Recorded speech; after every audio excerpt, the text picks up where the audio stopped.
Phone പൊക്കി പിടിച്ച് നടക്കുന്ന എല്ലാവരും ഓൺലൈൻ മീഡിയക്കാരല്ല. അല്ല.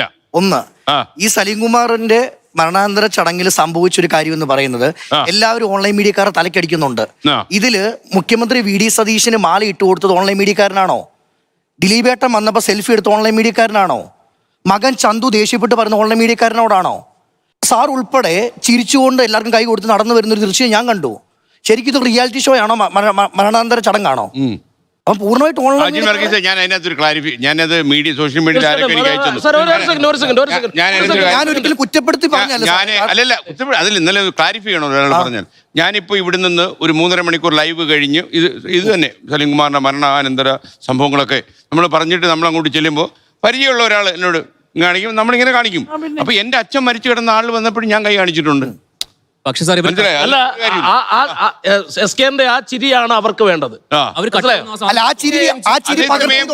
ഒരു യൂട്യൂബർ എന്നോട് ചോദിച്ചു അങ്ങേക്ക് പ്രതികരിക്കാൻ. അത് തന്നെയാണ് അച്ഛൻ ചോദിച്ചത്. ഞാൻ പറഞ്ഞത്, അതായത് ഒരു അവാർഡ് ഷോയിൽ വരുന്നത് പോലെ ജനങ്ങൾ അപ്പുറം ഇപ്പുറം നിൽക്കുന്നു, താരങ്ങൾ വരുമ്പോൾ കൈ കൊടുക്കുന്നു. മരിക്കുന്ന ഒരു ബോഡി അവിടെ കിടപ്പണമെന്നുള്ള ചിന്തയൊന്നുമില്ല. അപ്പോഴല്ലേ പെടലേക്ക് വെക്കുന്ന ഓൺലൈൻ മീഡിയ ആണ്.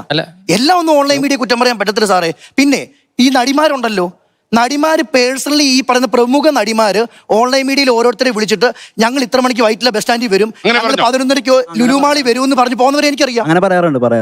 എനിക്കറിയാം, പറയാം. എത്ര പേരുണ്ട് വരാറുള്ള സമയം? അല്ല സാർ ഒന്ന് ചിന്തിച്ചു നോക്കിയേ. നേരത്തെ ഇത് മുൻകൂട്ടി സാർ, നേരത്തെ ഇത് മുൻകൂട്ടി അറിയാൻ ഓൺലൈൻ മീഡിയക്കാരനെ കണിയന്മാരാണോ? ഇന്ന നടി 12:30 ലുലുമാളി വരും, പ്രമുഖ നടി. ആ കാണുന്ന റെമ്യൂണറേഷൻ മേടിക്കുന്നുണ്ടോ നിങ്ങളത് ചെയ്യുന്നതിന്? അതായത് എയർപോർട്ടിൽ ഇത്ര സമയം വരും, നിങ്ങൾ 10 മീഡിയ കാണണം, ഇത്ര രൂപ തരും. ഇത്ര രൂപ തരും. പിന്നെ എന്തോ എടുക്കണം ഓൺലൈൻ മീഡിയക്കാര്? എന്നിട്ട് വന്നു കഴിയുമ്പോൾ നടിമാരെല്ലാം പരിശുദ്ധ. അവരോട് ചോദിക്കുന്ന ചോദ്യങ്ങൾക്ക് ഒരു മര്യാദയാവാലോ. ഏത്? ഞാനൊരു ചോദ്യം ചോദിക്കുന്നു, നിങ്ങൾ ഗസ്റ്റ് ആണ്, നിങ്ങൾക്ക് അത് ഡിലീറ്റ് ആക്കാൻ പറയാനുള്ള ഓപ്ഷൻ ഉണ്ട്, അല്ലെങ്കിൽ കേസിന് പോവാം. ചോദിച്ചോണ്ടല്ലേ അത് വരുന്നത്, ചോദിക്കാണ്ടിരിക്കാലോ. ചോദിക്കാനിരിക്കുകയാണെങ്കിൽ നിങ്ങൾ വിളിക്കാൻ പോകല്ലേ? അതിനകത്ത് പറഞ്ഞൊരു കാര്യമുണ്ട് സാർ. ഇങ്ങനെയല്ല ഇപ്പൊ അജിൻ പറഞ്ഞ പോലെ ആർട്ടിസ്റ്റുകൾ വിളിച്ചു വരുത്തി എന്ന് പറഞ്ഞു. അവർക്ക് ആ നെഗറ്റീവ് കണ്ടാണ് വേണ്ടത്. അതിനാണ് കാശ് മേടിക്കുന്നവര്. അല്ല സാർ, ഒരുണ്ട് അതിനേക്കാളും പൈസ ഇതിനകത്ത് കിട്ടുന്നേ. ഇതിന് കിട്ടുമല്ലോ. ഓക്കെ, എന്റെ പാലക്കാരൻ പറഞ്ഞ കാര്യം മനസ്സിലാക്കാം.